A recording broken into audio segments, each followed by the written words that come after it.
स्वाध्याय 4.5 प्रश्न 3 અને 4 પૈકી પ્રત્યેકમાં ચકાસો કે એ ગુણ્યા એડજોઇન્ટ એ બરાબર એડજોઇન્ટ એ ગુણ્યા એ બરાબર નિશ્ચાયક એ ગુણ્યા આઈ એટલે એકમ શ્રેણી.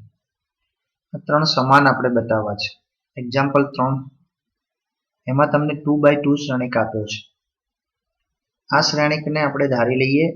ધારો કે શ્રેણિકનું નામ એ ધારી લઈએ છીએ. 2 3 -4 -6.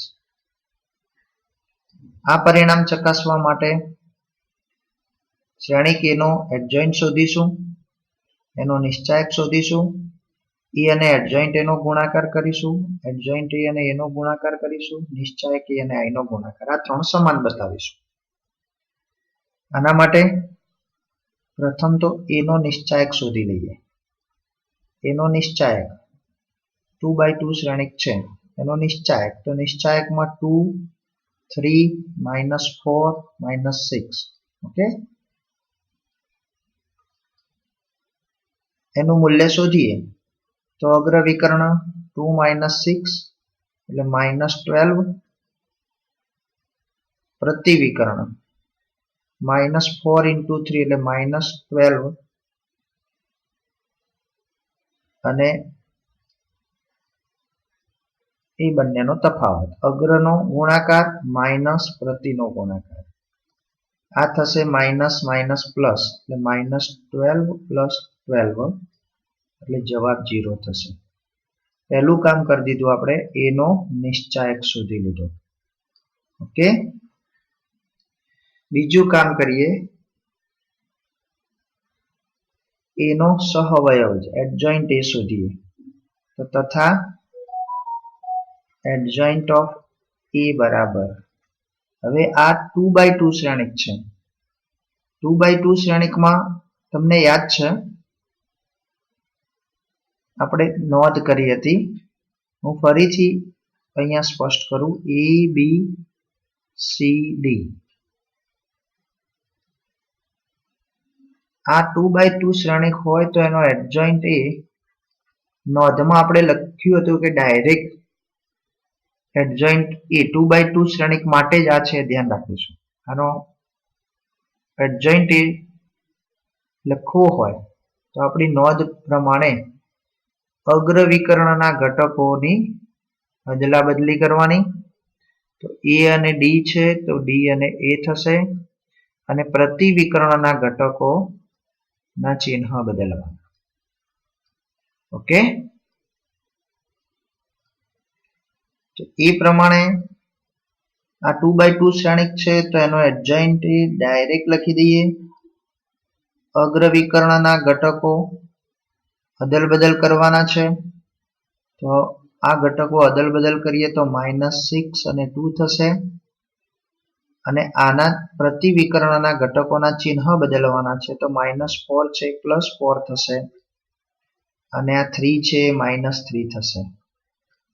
ઓકે, આ પ્રમાણે આપણે સીધા જ 2x2 શ્રેણિકના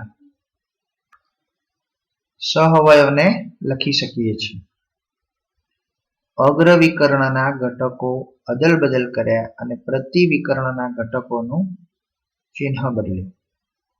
હવે તમારે પહેલું કામ એ કરવું છે કે એ અને એડજોઇન્ટ એ નો ગુણાકાર કરવો છે. તો હવે એ ગુણ્યા એડજોઇન્ટ એ શ્રેણિક એ બરાબર 2 3 -4 -6 ગુણ્યા એ. શ્રેણિક એ લખ્યો, હવે એડજોઇન્ટ એ લખીએ તો -6 -3 4 અને 2. આ બે શ્રેણિકનો ગુણાકાર કરવો છે. શ્રેણિકના ગુણાકારની વ્યાખ્યા ફરીથી યાદ કરીએ. આપણે ત્રીજા ચેપ્ટરમાં બે શ્રેણિકોનો ગુણાકાર શીખ્યા છીએ. યાદ કરો. પહેલી હાર પહેલા સ્તંભના અનુરૂપ ઘટકોનો ગુણાકાર કરો તે પહેલી હાર પહેલા સ્તંભમાં આવશે. તો 2 અને -6 નો ગુણાકાર -12, 3 અને 4 નો ગુણાકાર +12. ઓકે, પહેલી હાર પહેલા સ્તંભના અનુરૂપ ઘટકોનો ગુણાકાર પહેલી હાર પહેલા સ્તંભમાં આવે. હવે હું બીજી હાર અને પહેલા સ્તંભનો ગુણાકાર કરું તો એ અનુરૂપ ઘટકોનો ગુણાકાર કરીને સરવાળો કરું તો એ બીજી હાર પહેલા સ્તંભમાં આવશે. તો 4 અને -6 +24 થશે ગુણાકાર, -6 અને +4 નો ગુણાકાર -24 થશે. ઓકે, ચાલો હવે પ્રથમ હાર અને બીજો સ્તંભ. તો પ્રથમ હાર અને બીજા સ્તંભમાં આવશે -6 અને આ +6. ઓકે, અગાઉ ગણેલું છે, ફરીથી તમને આખી રીત યાદ કરાવી દે. બીજી હાર બીજો સ્તંભ, તો બીજી હાર બીજા સ્તંભમાં આવશે અનુરૂપ ઘટકો -4 -3 4 તરી 12 પ્લસ અને -12 -6 ગુણ્યા 2 એટલે -12. આ જે જવાબ થશે એ તમે જોઈ શકો છો. આ 0, આ પણ 0, આ પણ 0 અને એ જ રીતે આ પણ 0 મળે. ચલો એક પરિણામ નોંધ્યું. એ અને એડજોઇન્ટ એ નો ગુણાકાર મેળવ્યો. હવે એડજોઇન્ટ એ અને એ નો ગુણાકાર મેળવ્યો તો તથા એડજોઇન્ટ એ અને એ નો ગુણાકાર. તો એડજોઇન્ટ એ પહેલા લખવાના છે -6 -3 4 2 અને એ નો ગુણાકાર કરીએ તો એ એટલે 2 3 -4 -6. આ ગુણાકાર અહીંયા મેળવીએ. ચલો પહેલી હાર પહેલો સ્તંભ -6 અને 2 -12 4 તરી 12 થશે પ્લસ થશે, બંને માઇનસ માઇનસ પ્લસ થશે. બીજી હાર પહેલો સ્તંભ 4 દુ 8 -8. ઓકે, પહેલી હાર બીજો સ્તંભ 6 તરી -18 અને માઇનસ માઇનસ પ્લસ 18. એ જ રીતે 4 તરી 12 અને 6 દુ -12. આ જે જવાબ આવ્યો તે તમે જોઈ શકો છો 0 0 0 અને 0. જે આવે તે આ પરિણામ 2 આપીશું. હજુ કઈ કિંમત શોધવી છે? નિશ્ચાયક એ અને i નો ગુણાકાર. નિશ્ચાયક એ નું મૂલ્ય 0 છે, જે હોય તે, અને i એટલે એકમ શ્રેણિક. હવે આ 2/2 શ્રેણિક છે તો i પણ 2/2 શ્રેણિક લઈશું. 1 0 0 1. 0 નો આ શ્રેણિક સાથે ગુણાકાર કરવો છે, મતલબ દરેક ઘટક સાથે 0 ગુણાય. 0 1 સાથે ગુણાશે, 0 0 0 0. પરિણામ 3. હવે પરિણામ 1 2 અને 3 1 2 અને 3 જુઓ તો ત્રણેયના મૂલ્યો શૂન્ય શ્રેણિક જ છે. 0 0 0 0 0 0. તો કહી શકીએ કે ત્રણેય સમાન છે. એ ગુણ્યા એડજોઇન્ટ એ બરાબર એડજોઇન્ટ એ ગુણ્યા એ અને બરાબર નિશ્ચાયક એ ગુણ્યા i થશે. ત્રીજા એક્ઝામ્પલમાં 2/2 શ્રેણિક હતો, એનો એ શ્રેણિકનો ઉપયોગ કરીને આપણે આ પરિણામ ચકાસ્યું. ચોથા એક્ઝામ્પલમાં 3/3 શ્રેણિક છે, એ રીતે તમારે આ પરિણામ ચકાસવું. રીત બંનેની સરખી જ છે. આ 2/2 શ્રેણિક હતો એટલે એની ગણતરી એ રીતે થશે. એટલે 3/3 શ્રેણિક થોડી ગણતરી વધારે થશે. એમાં પણ આ જ પરિણામ આપણે ચકાસવાનું છે. આ પરિણામ આપણે બંને માટે ચકાસીશું અને વ્યાપક રીતે પણ એ સાચું જ છે, એટલે એનો ઉપયોગ વ્યાપક રીતે પણ કરીશું. એક્ઝામ્પલ 4, એમાં તમને 3/3 શ્રેણિક આપ્યો છે. જે રીતે એક્ઝામ્પલ 3 ગણ્યો છે એ જ રીતથી એક્ઝામ્પલ 4 માં શ્રેણિક એ પરથી એડજોઇન્ટ એ શોધીશું, નિશ્ચાયક એ શોધીશું, એ અને એડજોઇન્ટ એ નો ગુણાકાર કરીશું, એડજોઇન્ટ એ અને એનો ગુણાકાર કરીશું, નિશ્ચાયક એ અને i નો ગુણાકાર કરીશું. આ ગણતરી આપણે કરીએ તો સૌથી પહેલા એનો નિશ્ચાયક શોધીએ. એનો નિશ્ચાયક બરાબર 1 -1 2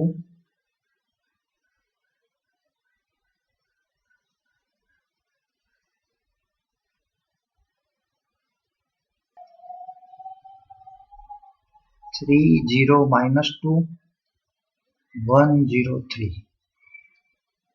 આ નિશ્ચાયકનું મૂલ્ય શોધીએ તો બીજી કોલમમાં બે ઘટક 0 છે, એટલે બીજી કોલમથી વિસ્તરણ કરીએ તો બીજી કોલમનો આ ઘટક -1 છે અને -1 તો આવશે જ, માઇનસ માઇનસ +1 થશે અને હાર અને સ્તંભ સિવાય 3 × 3 9 માઇનસ માઇનસ +2 એટલે ટોટલ 11 થશે. ઓકે, એટલે એનો નિશ્ચાયક આપણને મળે છે. એક કામ પૂરું કર્યું. હવે એનો એડજોઇન્ટ એ શોધીએ. અહીંયા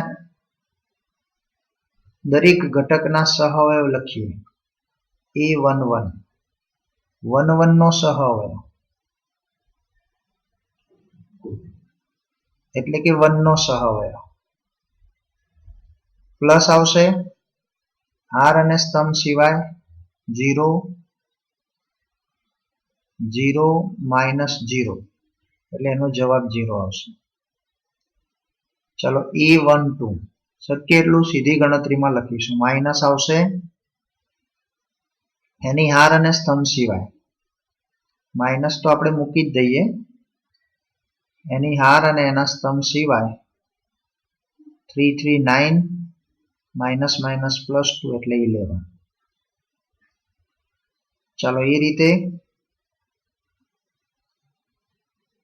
A13 પહેલી હાર ત્રીજા સ્તંભમાં પ્લસ આવશે, આનો ગુણાકાર 0 -0 એટલે આ 0 થશે. ઓકે, ડાયરેક્ટ લખીએ છીએ. બીજી હાર માટે વિચારીએ. A21 બીજી હાર પહેલો સ્તંભ માઇનસ આવશે એની હાર અને સ્તંભ સિવાય -3 -0 એટલે માઇનસ માઇનસ +3 સીધા લખી દઈશું. ચલો A22 પ્લસ થશે એની હાર અને સ્તંભ સિવાય 3 -2 એટલે 1 થશે. ચલો એ જ રીતે A23 બીજી હાર ત્રીજો સ્તંભ એટલે માઇનસ થશે આ 0 ફરીથી બીજી હાર ત્રીજો સ્તંભ એટલે આ ઘટક માઇનસ તો ઓલરેડી આવશે જ, એની હાર અને સ્તંભ સિવાય 0 માઇનસ માઇનસ +1 એટલે 0 માઇનસ +1 એટલે +1 અને માઇનસ એટલે ટોટલ માઇનસ થશે. ચાલો એ ત્રીજી હાર પહેલો સ્તંભ 3 1 પ્લસ આવશે હાર અને સ્તંભ સિવાય પ્લસ માઇનસ માઇનસ અહીંયા +2 -0 એટલે 2 થશે. A32 ત્રીજી હાર બીજો સ્તંભ માઇનસ આવશે હાર અને સ્તંભ સિવાય -2 -6 એટલે -8 એટલે +8 થઈ જશે ટોટલ. ચાલો A33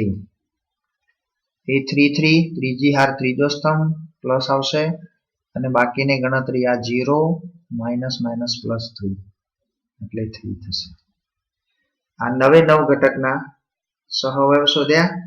હવે એનો એડજોઇન્ટ લખીએ. તો હવે શ્રેણિક A નો એડજોઇન્ટ ઓફ A સહઅવયવ જ શ્રેણિક A નો, તો એ ઘટકો લખીએ. તો પહેલી હારને ડાયરેક્ટ જ પહેલા સ્તંભમાં લખી દઈએ. 0 -11 અને 0. અહીંયા તમે પહેલી હારને પહેલા સ્તંભમાં જ લખી દેશો એટલે પેલો આ જે શ્રેણિક બનાવો એનો પરિવર્ત ડાયરેક્ટ જ લખી દીધો છે. એક સ્ટેપ ઓછું કર્યું છે, ધ્યાન રાખજો. અગાઉના દાખલામાં આપણે આખી ગણતરી બતાવી હતી. અહીંયા મેં ડાયરેક્ટ પહેલી હારને પહેલા સ્તંભમાં, બીજી હારના જે સહઅવયવ મળ્યા તેને બીજા સ્તંભમાં અને ત્રીજી હારના જે સહઅવયવ મળ્યા એને આપણે ત્રીજા સ્તંભમાં લખી દઈએ. તો આ જે મળ્યો તે A નો સહઅવયવ જ એટલે કે એડજોઇન્ટ ઓફ A ડાયરેક્ટ લખી દીધો છે. ઓકે, હવે A અને એડજોઇન્ટ A નો ગુણાકાર કરીએ. શ્રેણી કે તમારી જોડે છે 1 -1 2 3 0 -2 1 0 3 ઓકે અને એડજોઇન્ટ એ 0 3 2 -11 1 8 0 -1 3 આ બંનેનો ગુણાકાર કરીએ તો એ બંનેનો ગુણાકાર પહેલી હાર પહેલા સ્તંભના અનુરૂપ ઘટકોનો ગુણાકાર 0 -+11 અને 0 બીજી હાર પહેલો સ્તંભ 0 0 0 ત્રીજી હાર પહેલો સ્તંભ 0 0 × 11 0 અને આ પણ 0 ઓકે તમે જોઈ શકો છો એ જ રીતે પહેલી હાર બીજા સ્તંભમાં 3 -1 -2 બીજી હાર બીજો સ્તંભ 3 × 3 9 0 +2 બીજી હાર ત્રીજો સ્તંભ 3 0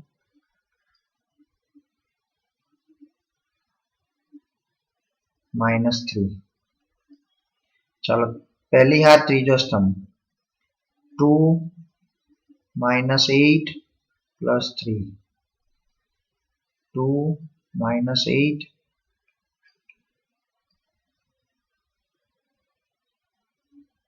6 +6 ચાલો બીજી હાર ત્રીજો સ્તંભ 6 0 -6 ત્રીજી હાર ત્રીજો સ્તંભ 2 8 into 0 એટલે 0 +9 ઓકે ચેક કરી લઈએ આ 11 આ 0 આ 0 આ 3 -3 0 9 + 2 11 3 -3 0 2 + 6 8 -8 0 6 -6 0 અને 11 આ એક પરિણામ આપણને મળે છે હવે આવું જ બીજું પરિણામ મેળવીએ તો તથા એડજોઇન્ટ એ અને a નો ગુણાકાર મેળવીએ એડજોઇન્ટ એ લખીએ 0 3 2 -11 1 8 0 -1 3 અને શ્રેણિક એ 1 -1 2 3 0 -2 1 0 3 ઓકે ચાલો એમનો ગુણાકાર કરીએ સીધું આ સ્ટેપ લખવાનો પ્રયત્ન કરીએ જો આ પરથી આ સ્ટેપ સીધું લખાય તો આપણને એટલી ગણતરીમાં સરળતા રહે પહેલી હાર પહેલા સ્તંભમાં આ 0 આ 9 અને આ +2 એટલે 11 ડાયરેક્ટ લખી શકાય આનો આની સાથે ગુણાકાર -11 +3 +8 એટલે 0 આ 0 આ -3 આ +3 એટલે 0 પહેલી હાર બીજો સ્તંભ 0 આ 0 અને આ પણ 0 અનુરૂપ ઘટકોનો ગુણાકાર કરીને સરવાળો કરીએ છીએ +11 આ 0 અને આ 0 તો 11 આવશે ત્રીજી હાર બીજો સ્તંભ 0 0 અને આ પણ 0 પહેલી હાર ત્રીજો સ્તંભ 0 -6 +6 એટલે 0 બીજી હાર ત્રીજો સ્તંભ